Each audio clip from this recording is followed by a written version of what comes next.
Now, when you look at Cal, the Jaydn Ott, going to the portal, that kind of really seemed to go out of nowhere, come out of nowhere. Because he was, he posted the Wolf of Wall Street meme, like I'm not going anywhere. You know, that seemed like that was really a thing. So that now just opened up a big can of worms with what's going on at Berkeley. Now all of a sudden, everybody shifts their attention, from Knoxville to Berkeley. Of like, okay, now what's going on there? Because they had already had three running backs that they knew were going to go in the portal. So that, because they thought, okay, Ott's coming back. Javian Thomas, who was actually the leading rusher last year, they thought he was going to come back. And then after Ott goes in the portal, then like 2 days later, Thomas is in the portal. So Ron Rivera, who's now the new GM at Cal, he met the media on Monday. And the thing that, there was a lot of questions about like, all right, who does he report to? And how does there's all sorts of stories about, the donors want Justin to report to him and stuff like that. But, Ron Rivera said, I report directly to the chancellor, so that kind of, really kind of clarified exactly how that part works. But the quote that he had that really kind of stood out to me, and I get, because with all the stuff that's going on with Cal right now, he said, stop focusing on what's interesting and focus on what's important. Because there are so many things that are quote unquote interesting when this guy goes in the portal, this guy goes in the portal. But honestly, you're seeing this at every school. Every school is having mass, exodus in the portal. And it's even worse in college basketball than it is in college football. I mean, college basketball is just bonkers. But you are seeing this at every school. And to the point he's making with the stop focusing on what's interesting and focus on what's important. What he was really kind of drilling down on is that, everyone is going through this. And it's, let's see, that means all these other players are out there as well that they can come and go get.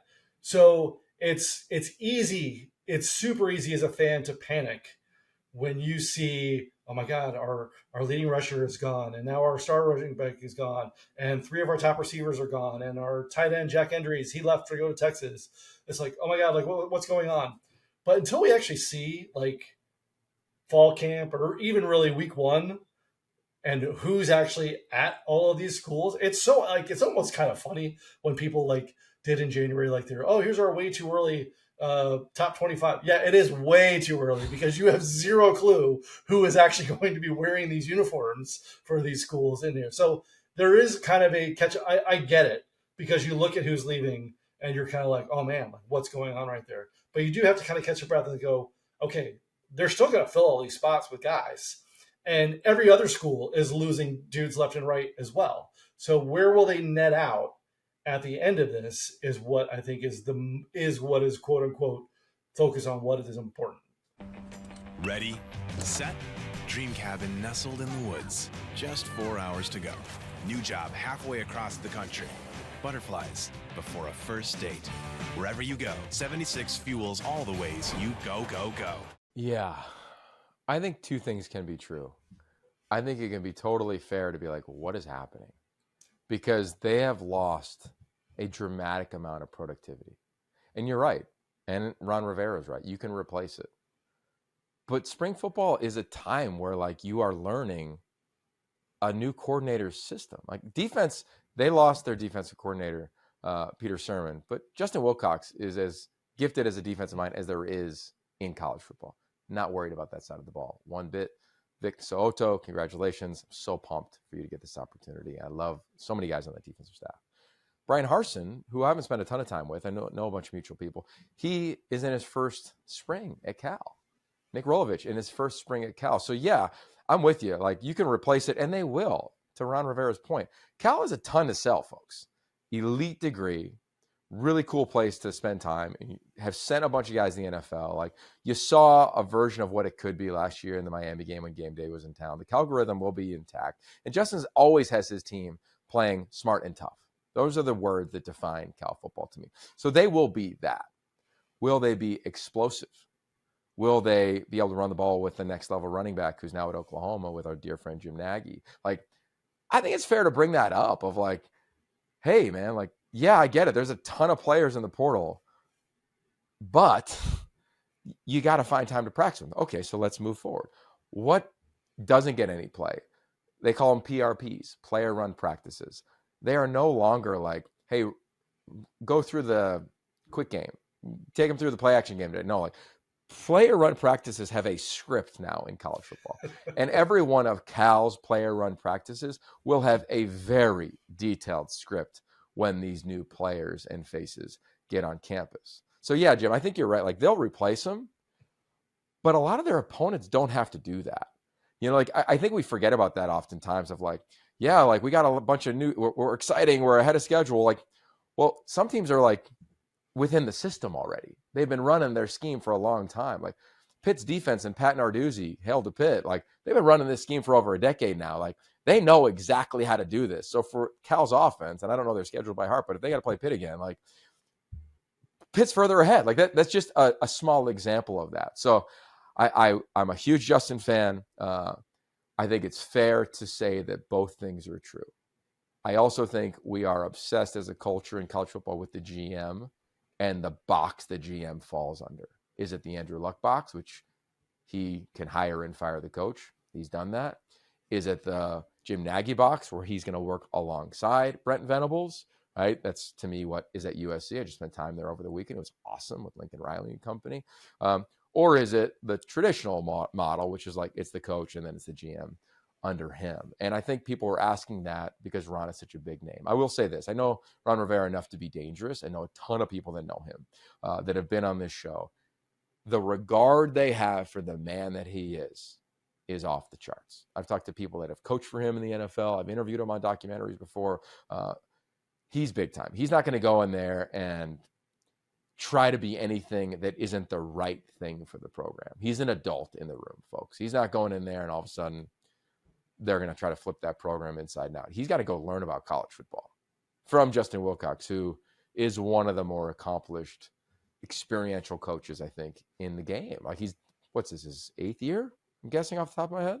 Something like that? 2016, I think, was the first year with Justin, right? So this will be going into year 9, I believe. Yeah, like that's an eternity, right? And then to what he's navigated, portal, NIL, COVID, recruiting, I'm excited to watch this thing go. And I know Justin well enough, like he has such a low ego.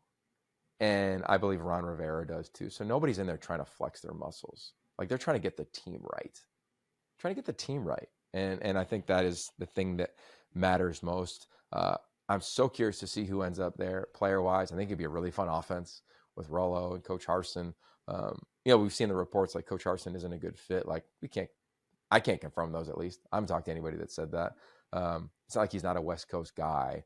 And it's not like he hasn't coached for a long time. He came under the Chris Peterson tree, who there's nobody we regard more on this show than Chris Peterson. So I want to see the thing play out.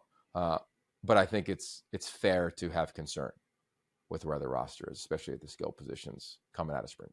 And the one thing you can say about Rivera too is, he doesn't need the job.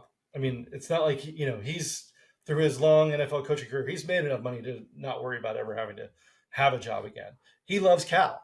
I mean, he's an All-American, a Hall of Famer.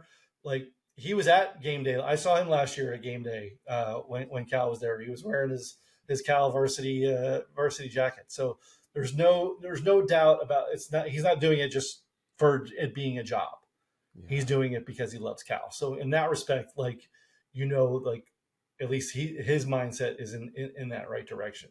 I want to say this other thing, because the last thing that to me stood out, and I know it's how it is at Stanford now with Andrew Luck and who he reports to, right? Like, who does he report to right now?